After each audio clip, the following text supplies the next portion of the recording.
ஆண்டவர் இரட்சகருமாக இயேசுவின் இனிதான நாமத்தினால் உங்களை வாழ்த்துகிறேன். இந்த நாள் நம்முடைய ஆவிக்குரிய சிந்தனைக்காக ஏசாயா தீர்க்கதரிசன புஸ்தகம் 53 அதிகாரம் 2 வசனத்தை வாசிக்கிறேன். இளம் கிளையைப் போலவும் வறண்ட நிலத்திலிருந்து துளிர்க்கிற வேரைப் போலவும் அவனுக்கு முன்பாக எழும்புகிறார். அவருக்கு அழகும் இல்லை, சௌந்தரியமும் இல்லை. அவரை பார்க்கும் பொழுது நாம் அவரை விரும்பத்தக்க ரூபம் அவருக்கு இல்லாதிருந்தது. யாரை பார்க்கும் பொழுது யாரை குறித்து எழுதப்பட்டிருக்கிறது? இயேசு இந்த பூமியிலே வந்து அவர் படப்போகிற பாடுகள், கல்வாரி சிலுவையிலே நமக்காக காயப்பட்டு அடிக்கப்பட்டு அவர் தொங்குகிற காரியங்கள் எல்லாவற்றையும் முன்பாகவே தீர்க்க தரிசனமாய் ஏசாயா தீர்க்க தரிசனம் மூலமாய் உரைக்கப்பட்டு விட்டது. அது அப்படியே நடந்து விட்டதே.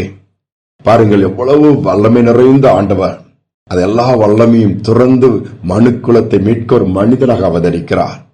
மாம்சத்தை ரத்தத்தை உடையவரார் தான் வாழ்கிறார். கல்வாரி சிலுவிலை தன்னை ஒப்புக் கொடுக்கிறார். வேதம் என்ன சொல்ற? அசட்டை பண்ணப்பட்டவரை யார் அவரை சட்டை பண்ணல. அவரை அற்பமா எண்ணினாங்க, பரிகாசம் பண்ணினாங்க, கேலி பண்ணாங்க, ஒதுக்கி வைத்தாங்க, ஏற்றுக்கொள்ளவில்லை. பாடுகளை அனுபவித்தாராம். அவர் எதுவும் தவறு செய்தாரா? இல்லையே. நம்முடைய தவறுகளுக்காக நமக்கு வரும் தண்டனையை இயேசு ஏற்றுக்கொண்டார்.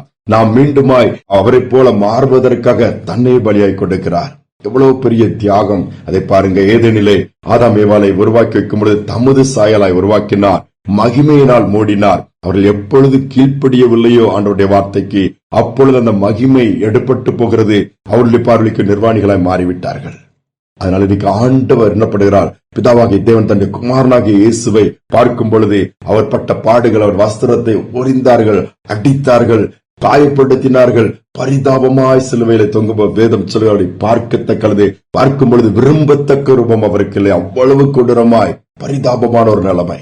யாருக்காக? நமக்காக. அவ்வளவு பெரிய தியாகத்தை பண்ண ஆண்டவரை அவனுக்கு எந்த இடத்துல வச்சிருக்கிறோம்? எப்படி அதற்காக பிரதிபலன் செய்யறோம்? யோசித்து பார்ப்போம்னா குறைவுதான்.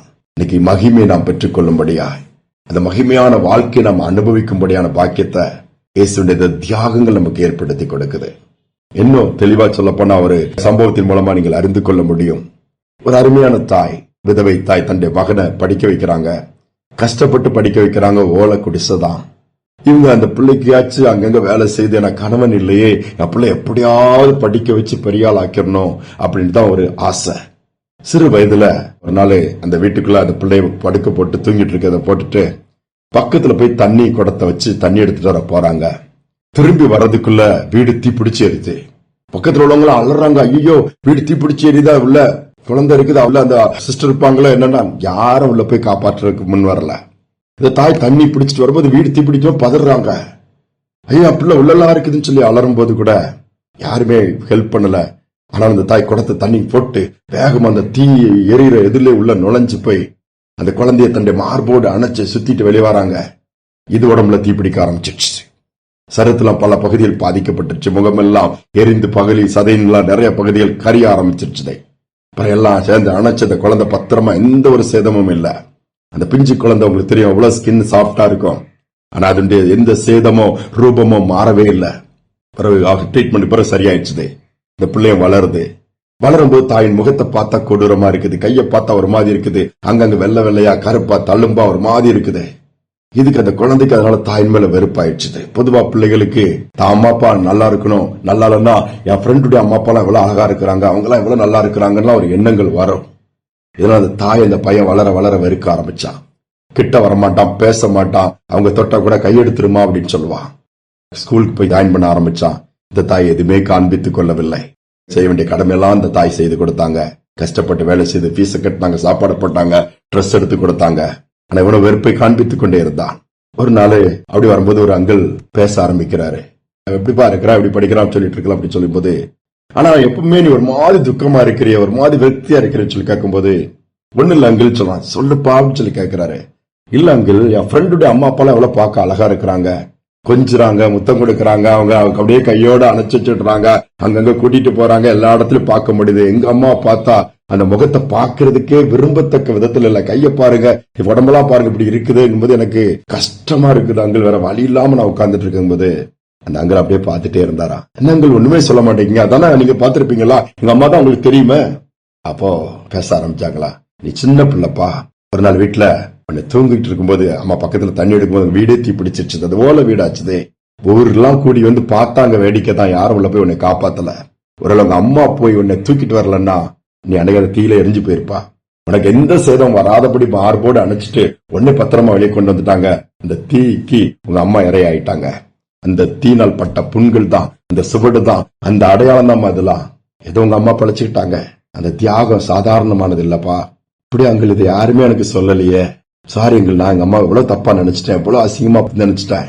பையன்கிட்ட கண்கள்ல கண்ணீர் வர ஆரம்பிச்சிருச்சு. வீட்டுக்கு ஓடி போனானா, மம்மி என்னை மன்னிச்சிருங்க அப்படின்னா. தாய்க்கு ஒண்ணுமே புரியல. என்னடா ஒரு நாள் அம்மாண்டு பாசமா சொல்ல மாட்டான், எதுவே கிட்ட வர மாட்டான். கட்டி பிடிச்சு முகத்துல முத்தம் கொடுக்கறானா, கையில முத்தம் கொடுக்கறான். அந்த காயங்களை பார்க்கும் பொழுதெல்லாம் முத்தம் கொடுக்கறானா. இந்த காயங்கள்லாம் எனக்காக அம்மா, இந்த தழும்புகள்லாம் எனக்காக. அன்னைக்கு தியாகம் பண்ணலன்னா நான் உயிரோட இருந்திருக்க மாட்டேன். ஒருவேளை தீ மேமல படட்டினாலும் நான் இன்னைக்கு என் முகம், என் சரீரம் அந்த மாதிரி அந்தகாரப்பட்டிருக்கோம். எல்லா ஃப்ரெண்டு என்னை ஒதுக்கிருப்பாங்க, என்னை யாரும் சேர்க்க மாட்டாங்க. நான் எனக்கு பாதிப்பு இல்லை. காரணம் நீங்க தான். நான் உங்களை ரொம்ப காயப்படுத்திட்டேன், துக்கப்படுத்திட்டேன். என்னை அப்படி பண்ணவே மாட்டேன்ட்டு அப்படி அன்பா கட்டி பிடிச்சு மன்னிப்பு கேட்டு அழுதான். நான் அந்த தாய்க்கு கண்கள் ஆனந்த கண்ணீர் வந்து, இல்ல மகனே அப்படின்னு சொல்லி தட்டி கொடுத்தேன். சந்தோஷமா அந்த சூழலை மாறிச்சுதான். இயேசுடைய காயங்களை பாருங்க, யாருக்காக பட்ட பாடுகள், யாருக்காக. நம்முடைய பாடுகளே பெருசா தெரியுதா? நம்முடைய பிரச்சனையே பெருசா இருக்குதா? எனக்கு தலைக்கு மேல பாரமா இருக்கு, போராட்டமா இருக்குங்களா? நமக்காக அடிக்கப்பட்ட இயேசு பாருங்க, நம்மை மாற்றுவதற்காக, மீண்டுமா மகிமையுள்ள பாத்திரமாய் உருவாக்குவதற்காக, அந்த உன்னதங்களில் அவரோடு கூட வாசமாயிருப்பதற்காக. சோர்ந்து போக வேண்டாம். அடிக்கப்பட்ட இயேசுவை நோக்கி பார்ப்போம். அவர் மேல் நம்பிக்கை வைப்போம். நிச்சயமாகவே ஒரு நாள் முடிவு வரும். நம்பிக்கையில் வீண் போகாதபடி காத்துக்கொள்வார். அவருடைய காய்களை பார்க்கும் பொழுது முத்தமிடபடியும் அவருடைய அன்பு இன்னும் அதிகமா நம்ம நெருக்கி ஏவர அளவுக்கு இந்த காரியங்களை தியானிக்கும் பொழுது நிச்சயமாகவே இருதயத்தை தோன்றும். ஒரு நல்லவருக்காக வேணா யாரும் உதவி செய்யலாம், மறிக்கலாம். குற்றம் புரிந்தவர்களுக்காக யாரும் துணை நிற்கவோ உதவி செய்ய வரமாட்டாங்க. நமக்காக இயேசு எல்லாவற்றையும் செய்யும்படியா தன்னை கொடுத்திருக்கிறாரு. இப்பவும் பரிந்து பேசுறாரு. ஜெபிப்போம். அன்பின் தகப்பனே, நம்முடைய சமூகத்தில் வந்து நீர் எங்களுக்காக பட்ட பாடுகள், எங்களுக்காக நீர் எவ்வளவு காரியங்கள்ல மற்றவர்களால் புறக்கணிக்கப்பட்டீர், அசட்டை பண்ண பாட்டியர். உண்மை விரும்பத்தக்க ரூபத்தை பார்க்கும் பொழுது அந்த அளவு அழகை இழந்தீங்க, சௌந்தரியத்தை இழந்தீங்கப்பா. 1000 10,000 பேர்ல சிறந்தவர், வெண்மையும் சிகப்புமானவர். அதெல்லாம் தொடர்ந்து எங்களுக்காகவே உண்மை கொடுத்து பரிதாபமான நிலைமையில வந்து எங்களை மீட்பதோடு மட்டுமல்லாமல் மீண்டுமாய் மகிமையை திரும்ப பெற்றுக்கொள்ள என் பிள்ளைகள் என்கிற அந்த தியாகத்தை நினைச்சு உண்மை நோக்கி பார்த்து எங்களை தாழ்த்தி ஒப்புக் கொடுக்கிறோம். மீண்டுமாய் உண்மை துக்கப்படுத்தாதபடி, மீண்டுமாய் உம்மை புறக்கணிக்காதபடி, நாங்கள் நம்முடைய கிரியைகளை அசட்டை பண்ணாதபடி, நம்முடைய வல்லமையை மட்டுப்படுத்தாதபடி எங்களுக்கு வாசமன் எங்கள் இறுதி திறந்து கொடுக்கிறோம். அதனால இதை கேட்கிற ஒவ்வொரு பிள்ளைகளையும் தைரியப்படுத்துங்க. நீ சிந்திர ரத்தம் வீணாய் விருதாய் போகாது, அதுல ஜீவன் இருக்குது. பரிந்து பேசுது, பாதுகாக்குது. இந்த கிருபை உண்டாகும் ஜெபிக்கிறோம். துதி கனமை ஏற்றுக்கொள்ளும் இயேசுவின் நாமத்தில் பிதாவே, ஆமேன், ஆமேன். இயேசுவின் அந்த கல்வாரி அன்பு, அந்த தியாகத்தை பார்ப்போம். நமக்காக கல்வாரி சிலுவையில் தொங்கின இயேசு இன்றும் பரிந்து பேசுகிறார். இந்த சிந்தனையோடு இந்த நாளை தொடர்வோம். மீண்டும் நாளை தினம் சந்திப்போம்.